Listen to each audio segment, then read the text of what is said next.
ब्रह्मांड पुराण प्रथम खंड कृत्य समुद्देश्य संसार के सृजन, उसके पालन अथवा उसके संहार काल में सत्व स्वरूप वाले के लिए बारंबार नमस्कार है। रजोगुण, तमोगुण और सत्व गुण के तीन स्वरूप वाले भगवान स्वयंभू के लिए नमस्कार है। जन्म न धारण करने वाले, विश्व के स्वरूप वाले, गुणों से रहित और गुणों के रूप वाले, लोकों के धारण करने वाले उन भगवान हरि ने जय प्राप्त किया है। समस्त लोकों के रचने वाले, सबके ज्ञाता, पराजित ना होने वाले, भूत, भविष्यत और वर्तमान काल के प्रभु सत्पत्ति, अनुपम ज्ञान के स्वरूप और उन जगतों के स्वामी का ज्ञान, वैराग्य तथा ऐश्वर्य और धर्म, ये चारों सत्पुरुषों के द्वारा सेवन करने के योग्य है। नित्य ही भले और बुरे स्वरूप वाले मनुष्य के इन भावों की क्रिया के भाव के लिए ईश्वर ने फिर रचना की थी।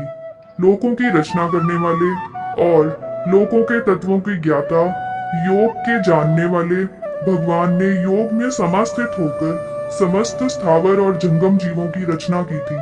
पुराण के आख्यान की इच्छा वाले मैंने व्यापक सत्पत्ति लोकों के साक्षी विश्वकर्मा उन प्रभु की शरण ग्रहण की है। लोक तत्व के अर्थ वाले वेद के समान संपूर्ण पुराण की भगवान प्रजापति ने वशिष्ठ मुनि के आगे प्रशंसा की थी, अर्थात उनको पढ़ाया था।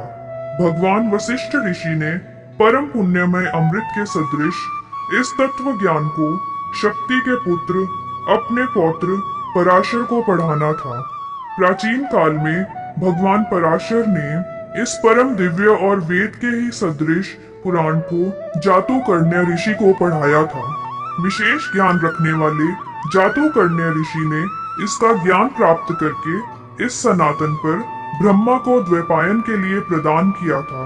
परम संयमी द्वैपायन ऋषि ने अत्यधिक प्रसन्न होकर अत्यंत अद्भुत इस पुराण को लोक तत्व के विधान के लिए अपने 5 शिष्यों को दिया था, अर्थात पढ़ाया था। विपुल अर्थों से समन्वित श्रुति के समान इसके लोकों में विख्यापन के लिए पढ़ाया था, जिनमें जैमिनी, सुमंतु और वैशंपायन थे।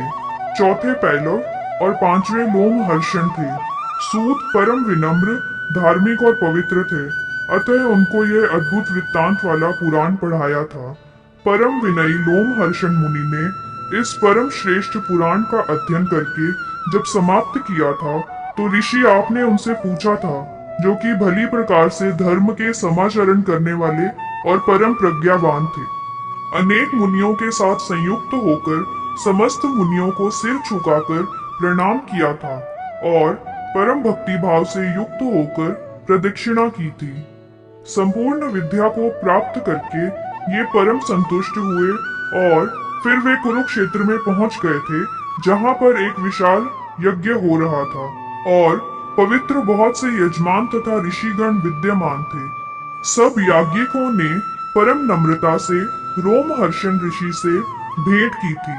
शास्त्रों के अनुसार विधि पूर्वक प्रज्ञा से अतिगमन किया था।